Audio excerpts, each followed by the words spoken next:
여러분 이 사진 혹시 뭔지 아시나요? 바로 은하수입니다. 동양에선 은빛 강이 흐르는 것 같다고 해서 은하수고요. 서양에선 헤라라는 여신의 젖이 흐르는 것 같다고 해서 밀키웨이라고 하죠. 그러면 은하라는 게 뭘까요? 우주에는 은하도 있고 태양계도 있죠. 하지만 뭐가 더 큰 개념인지는 모르실 수도 있어요. 심플하게 요약해드리면요. 먼저 지구가 있습니다. 지구는 행성, 플래닛입니다. 행성이라는 건 스스로 빛을 내는 항성인 스타와는 다릅니다. 항성은 스스로 빛을 내는 천체예요. 스스로 탄다. 그래서 스타. 이렇게 외우세요. 네, 행성은 항성 주변을 공전하는 천체입니다. 그래서 엄밀하게 지구는 초록별, 지구별 이런 말은 맞지 않아요. 지구는 별이 아닙니다. 너는 어느 별에서 왔니? 별에서는 생명체가 오지 못합니다. 행성에서 온 거예요. 너는 어느 별이 주도하는 행성에서 왔니? 이렇게 해야 돼요. 별에서 온 그대도 이상한 말이에요. 별에서 왔으면 이미 타 죽었습니다. 아시겠어요? 도민준도 별이 있고 그 별이 보유한 항성계에 있는 행성에서 온 거예요. 별에서는 못 옵니다. 굉장히 뜨거워요. 어쨌든 태양계는 태양이라는 항성을 중심으로 수금, 지화, 목토, 천해 8개 행성이 돌고 있는 곳을 태양계라고 합니다. 태양계의 지름은 보통 2광년 정도라고 알려져 있습니다. 빛의 속도로 가도 끝에서 끝까지 2년이 걸린다는 얘기죠. 지구에서 태양까지의 거리가 빛의 속도로 8분 정도니까 빛의 속도로 2년이 걸리는 태양계가 얼마나 클지 짐작할 수 있겠죠.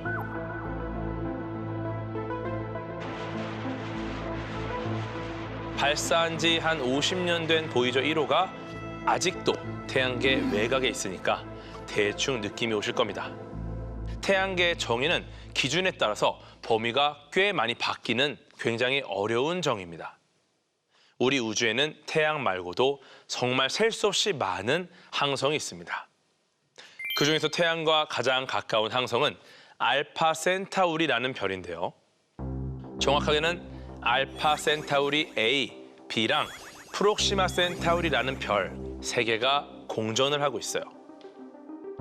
여러분 삼체라는 드라마를 보시면 태양이 3개여서 괴로운 외계 지성체들이 나오죠. 그 외계 지성체들의 태양이 바로 얘네들로 추정합니다. 그러니까 소설 혹은 드라마 속 설정이 아마도 얘네들일 것이다 라고 보는 거죠. 센타우리는 태양으로부터 약 4광년 정도 떨어져 있습니다. 은하는 이렇게 태양, 센타우리 같은 항성들이 모여 있는 곳을 말합니다.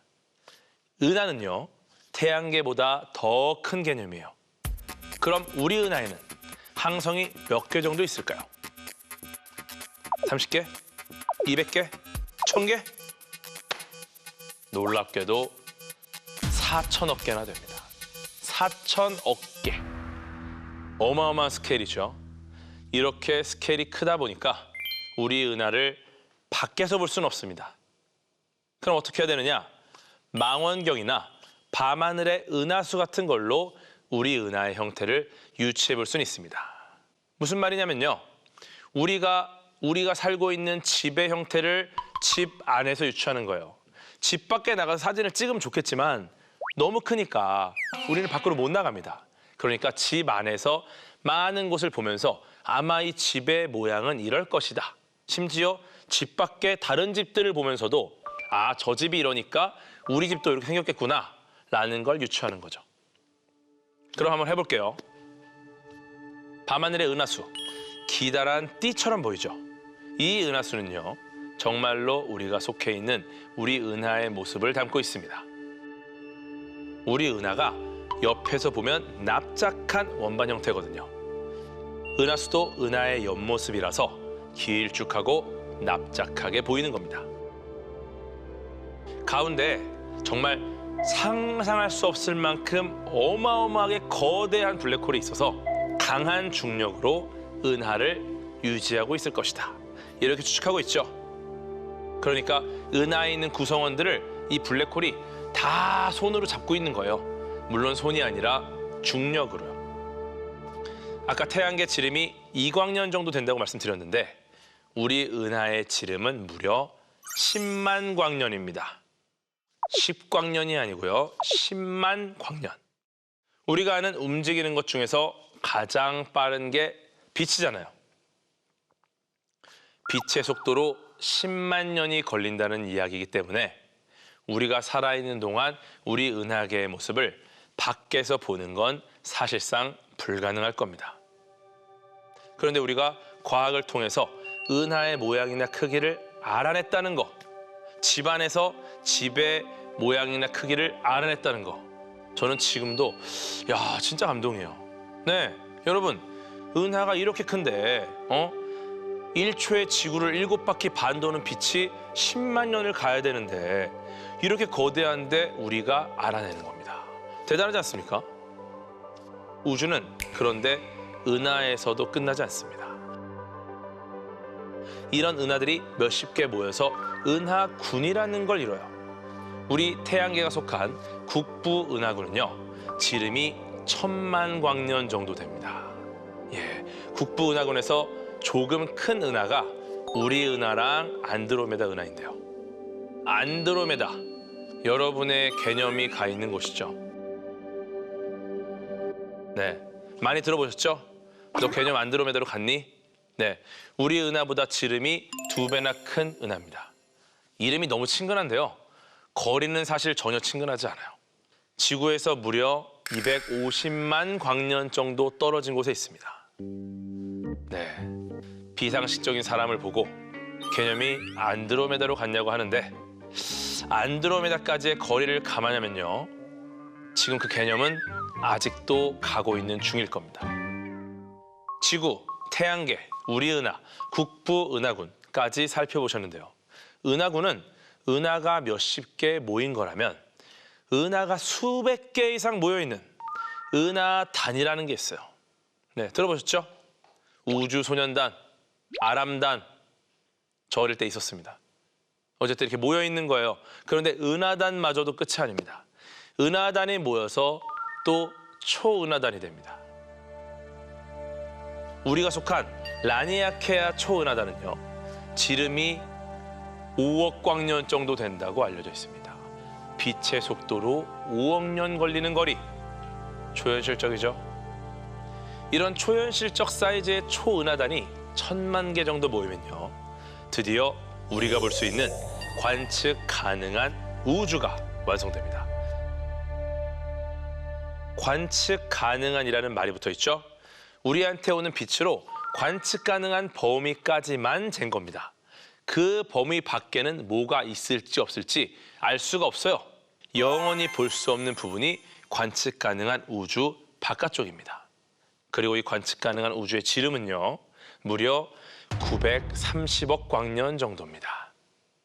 네, 지금까지 우주의 크기와 구조를 속성으로 살펴봤는데요. 너무 달려가지고 잠깐 우주의 경치를 좀 보면서 쉬어가야 될 것 같아요. 여러분, 제임스 웹이라고 2021년 말에 발사된 우주망원경 다들 아시죠? 1990년에 발사한 허블의 뒤를 잇는 인류가 만든 가장 위대한 고성능의 우주망원경입니다. 이 사진이 제임스 웹이 우리 은하에 있는 용골자리 성운을 찍은 건데요. 용골자리, 카리나 성운입니다. 네, 저도 참 좋아하는데요. 진짜 무슨 CG 같죠? 너무 아름다워요. 용골자리는 남반구에서 보이는 별자리인데요. 용골은 선박 아래쪽을 앞뒤로 가로지르는 배의 척추 같은 구조를 말합니다. 성운은 쉽게 말하면 우주 먼지 구름 같은 거예요. 여기서 별이 태어나기 때문에 별들의 요람이라고도 불립니다. 제임스 웹은 여러모로 허블보다 뛰어난 성능을 가졌습니다. 허블하고 다르게 적외선 촬영을 하기 때문에 먼지 뒤편도 선명하게 찍을 수 있어요. 네, 일종의 투시하듯이 먼지 안쪽을 볼 수 있는 거죠.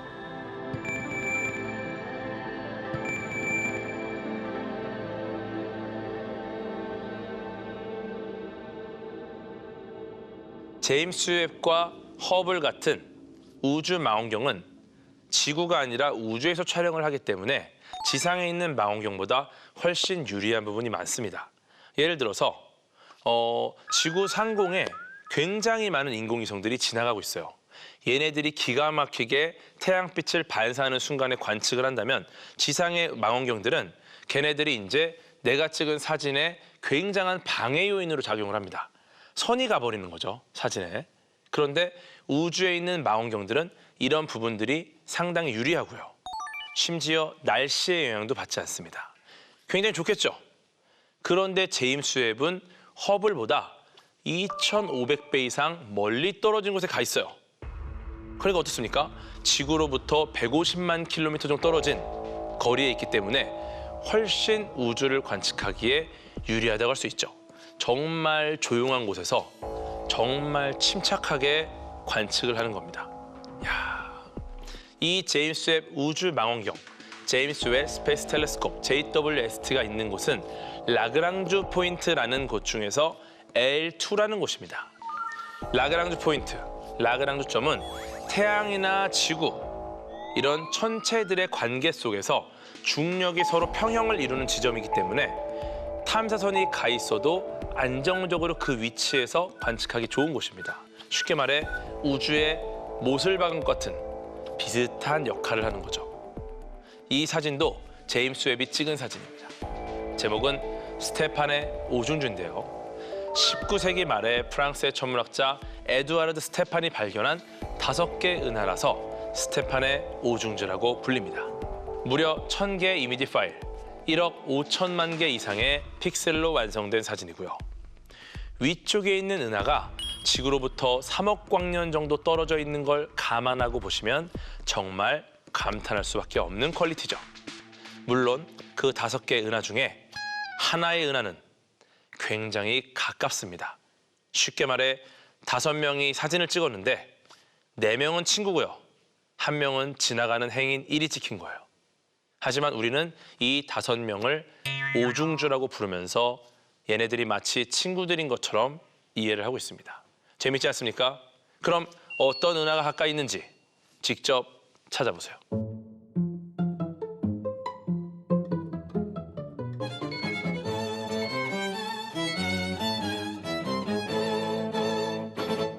그런데 우주의 스케일이 너무 크다 보니까 그런 궁금증이 생기실 수 있습니다. 도대체 어떻게 137.98억 년 전에 우주가 생기고 관측 가능한 우주의 크기는 930억 광년인 걸 알았을까? 1광년이 9조 4,607억 3,047만 2,580.8km예요. 인류 중 그 누구도 1광년 이상 되는 거리를 가본 적이 없습니다. 그런데 우주의 거리는 어떻게 쟀을까요? 우주를 연구하는 천문학의 역사는요, 한마디로 밤하늘에 떠 있는 별의 거리를 재온 역사라고 할 수 있습니다. 야, 저 별은 어느 정도 멀리 떨어져 있는 거야? 이 답을 찾으려고 하다 보니까 점점 멀리 있는 별의 거리까지 잴 수 있게 되고 결국 그게 우주의 크기와 위계 구조를 알 수 있게 해준 거죠. 그럼 구체적으로 별까지의 거리를 어떻게 쟀을까요?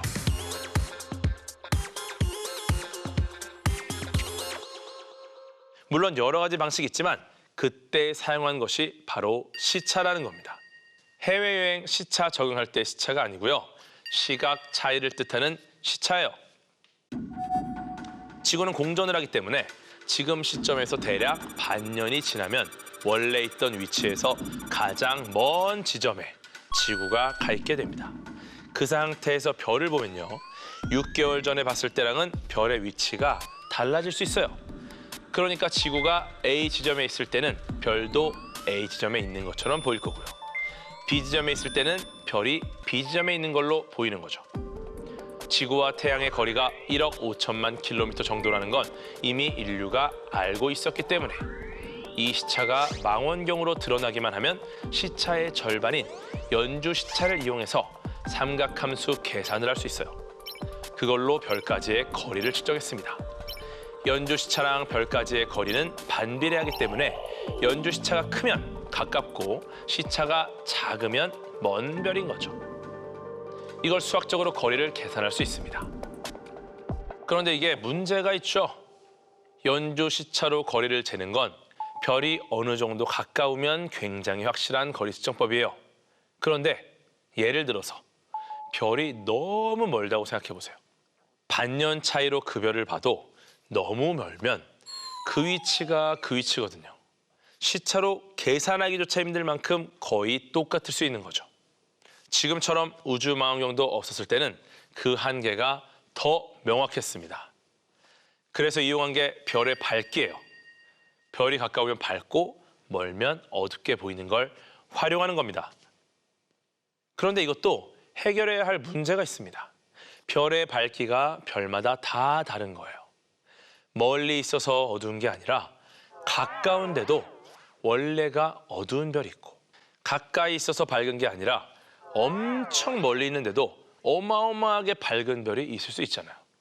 그래서 별의 밝기로 거리를 재려면 원래 밝기가 얼마인지 정확하게 알 수 있는 별들만이 기준이 될 수 있습니다. 그런 걸 표준 촛불이나 표준 광원이라고 하는데요. 그런 역할을 할 수 있는 절대적인 별이 있을까요? 답은 있답니다. 이 답을 발견한 것이 헨리에타 리비트라는 분이에요. 헨리에타 리비트는 미국의 천문학자인데요. 성악을 하고 싶었는데 병 때문에 청각을 잃으면서 성악을 포기해요.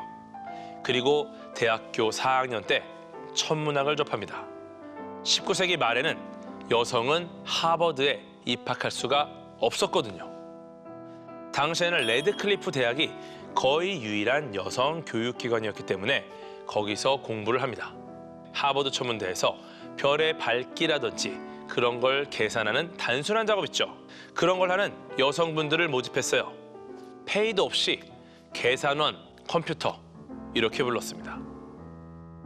리비트도 그런 컴퓨터 중에 한 분이었죠. 그런데 일을 아주 탁월하게 잘 해낸 거죠. 리비트는 무수히 많은 별의 밝기를 계산하다가 세페이드라는 별자리에서 밝기가 변하는 별을 발견합니다. 그게 바로 세페이드 변광성입니다. 밝기가 변해서 변광성이라고 하는데요.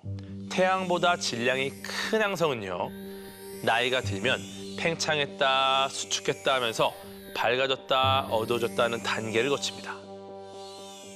어떤 변광성은 그 주기가 50일이고 어떤 건 2일이고 그렇게 차이가 났어요.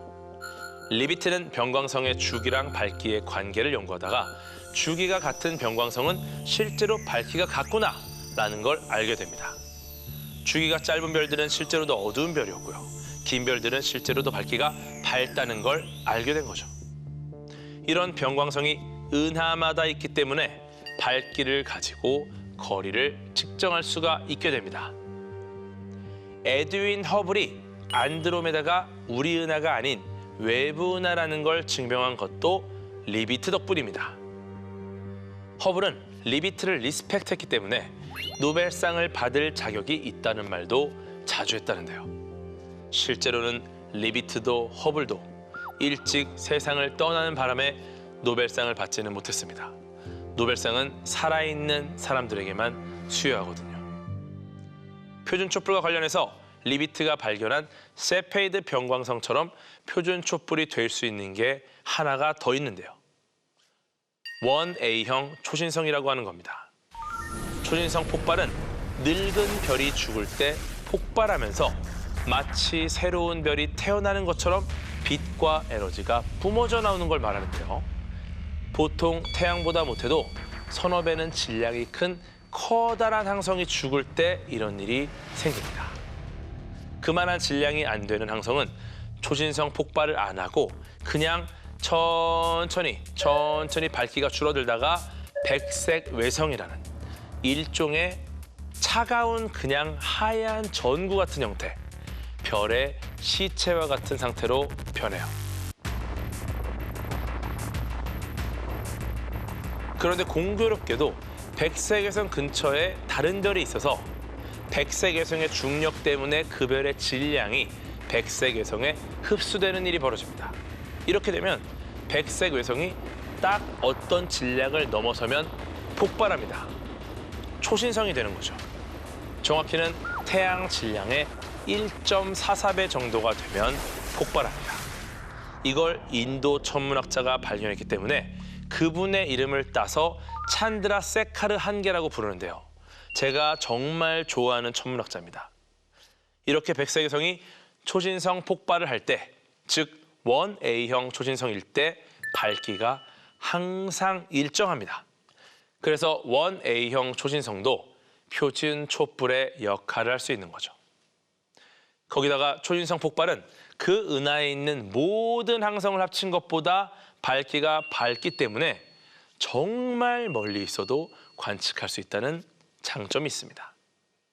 은하 하나에서 보통 100년에 한 번씩 이런 1A형 초신성이 나타난다고 하는데요. 우리는 은하를 여러 개를 관측하기 때문에 생각보다 자주 목격할 수 있는 거죠. 이 표준 촛불, 표준 광원으로 거리를 재는 방식이 현재 가장 많이 이용되는 방법입니다.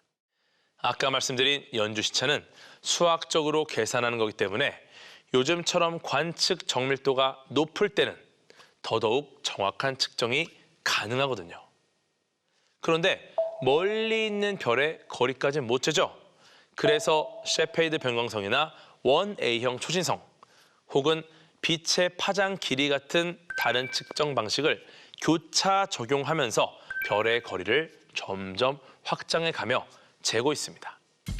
그런 방식을 사다리를 한 단계 오르고 또 한 단계 오르듯이 하나를 토대로 조금씩 더 멀리 측정한다고 해서 우주 거리 사다리, 코스믹 디스턴스 레더라고 부른다는 점도 팁으로 알려드립니다.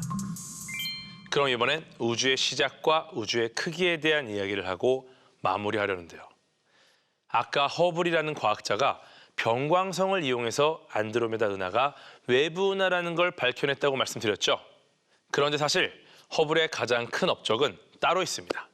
바로 빛의 파장을 통해서 가까이 있는 은하보다 멀리 있는 은하가 더 빨리 멀어진다는 걸 과학적으로 입증한 거죠.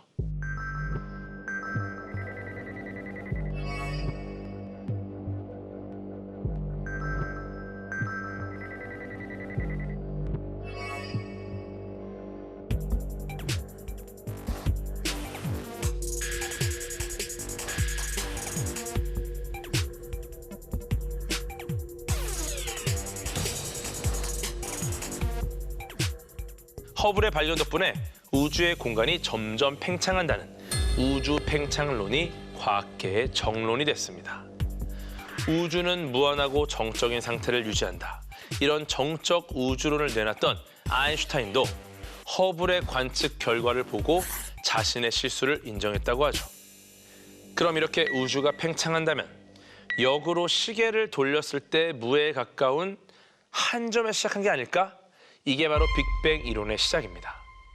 오늘보다 내일 우주가 더 커졌어요. 내일보다 모레 더 커집니다. 그럼 어제는 오늘보다 작았을 거 아니야.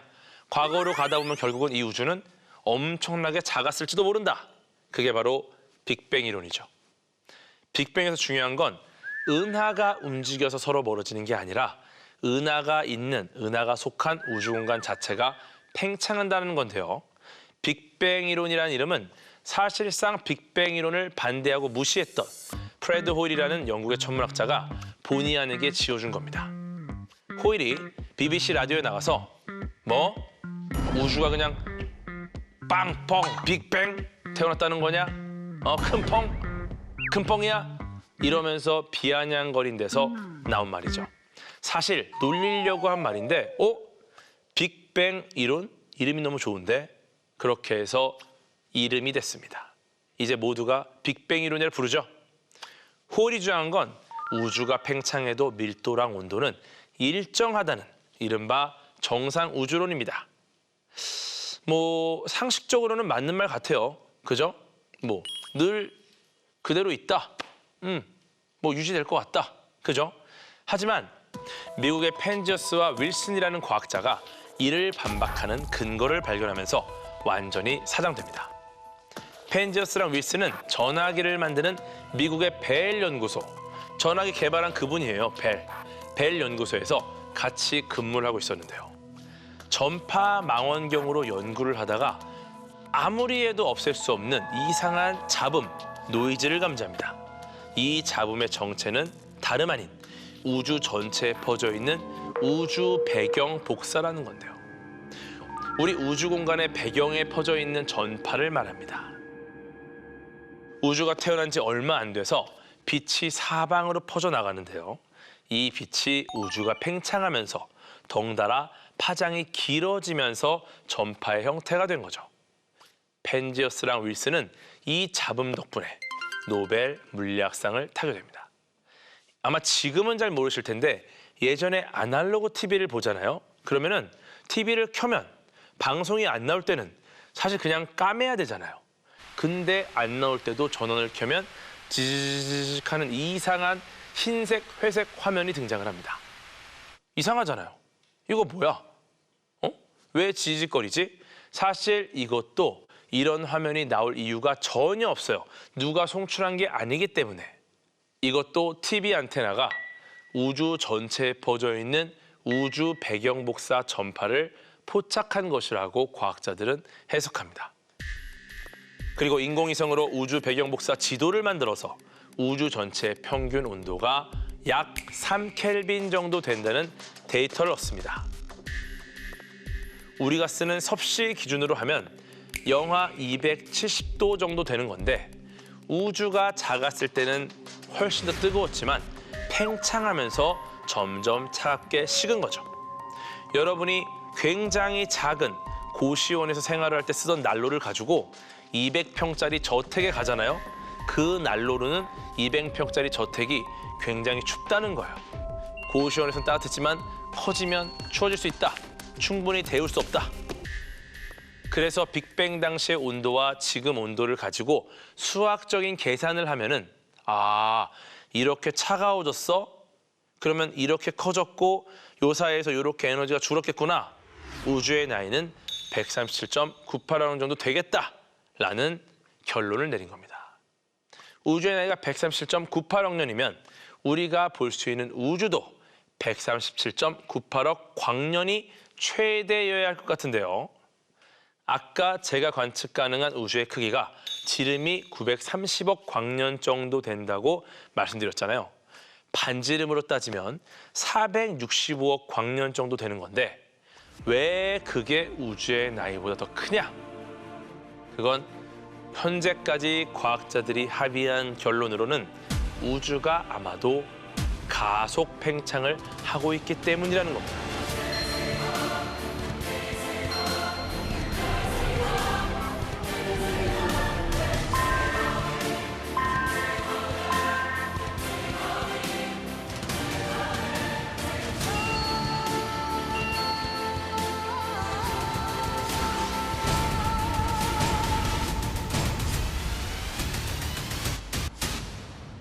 미국과 호주의 과학자 3명이 우주가 그냥 팽창이 아니라 팽창하는 속도가 점점 빨라지는 가속 팽창을 한다는 이론으로 2011년에 노벨 물리학상을 받습니다. 그런데 과학자들도 우주가 뭐 때문에 가속 팽창하는지는 현재 확신하지 못합니다. 그래서 가속 팽창을 왜 하냐? 그러면 암흑 에너지 때문이다 라고 지금 이야기를 하고 있어요. 사실 어떤 에너지가 없다면 우주가 가속 팽창할 이유가 없거든요. 그래서 그 알 수 없는 에너지를 암흑 에너지라고 부르기로 한 겁니다. 암흑 에너지는 암흑 물질이라는 것과는 전혀 달라요. 암흑 물질은 우리 눈에 안 보이는 질량을 갖고 있는 물질입니다. 우리는 현재 빛이라는 전자기파를 기반으로 우주를 관측하는데요. 빛으로 감지되진 않지만 그래서 우리 눈에 보이진 않지만 뭔가가 더 있다는 걸 우주의 질량을 계산하다가 알게 됐어요. 그래서 보이지 않지만 우주의 질량을 늘어나게 하고 중력적 상호작용을 하는 그런 물질을 암흑물질이라고 부릅니다. 그러니까 같은 암흑이어도 뭔지 모른다는 것만 같이 암흑물질과 암흑에너지는 전혀 다른 겁니다. 물론 그냥 이걸 합쳐서 전부 암흑물질이라고 부르기도 합니다. 하지만 암흑물질과 암흑에너지는 구분하는 게 좀 더 보편적이다. 이렇게 말씀을 드립니다. 우리 우주에서 우리가 눈으로 관측할 수 있는 물질은 5%, 암흑물질이 25%, 암흑 에너지가 70% 정도라고 하니까요. 물론 이 비율도 기준에 따라 조금씩 다르지만 대충 5%, 25%, 70%라고 보시면 좋습니다. 정말 우주는 여전히 많은 부분이 베일에 쌓여 있습니다. 어떤 사람이 정말 큰 강을 건너야 돼요. 한 사람이 징검다리를 하나 놓습니다. 그 다음 사람이 또 이어서 놓고요. 그렇게 돌을 하나하나 놓고 있는 게 지금 우리의 모습입니다. 하지만 이 강이 얼마나 큰 폭인지조차 몰라요. 우리가 모르고 있는 95%의 우주는 과연 어떤 모습일지, 관측 가능한 우주 너머에는 뭐가 있을지, 여전히 어쩌면 영원히 갈 길은 멀고 할 일은 많다고 말씀드릴 수 있습니다. 정말 복잡하고 많은 이야기들이 계속 나오고 있어요. 우주가 가속 팽창하는 게 맞아? 암흑 에너지 실제하는 거 맞아? 혹시 우리의 관측 에러는 아닐까? 우리가 뭔가 놓치고 있는 게 있나? 실수하고 있는 게 있나? 끊임없이 검증하고 이 경이로움을 맞닥뜨렸을 때 그런 힘들고 고통스럽고 괴롭고 정말 어려운 그 작업을 기쁘게 기꺼이 하는 분들, 그분들이 바로 과학자고 그것이 바로 경이로운 과학의 힘이겠죠.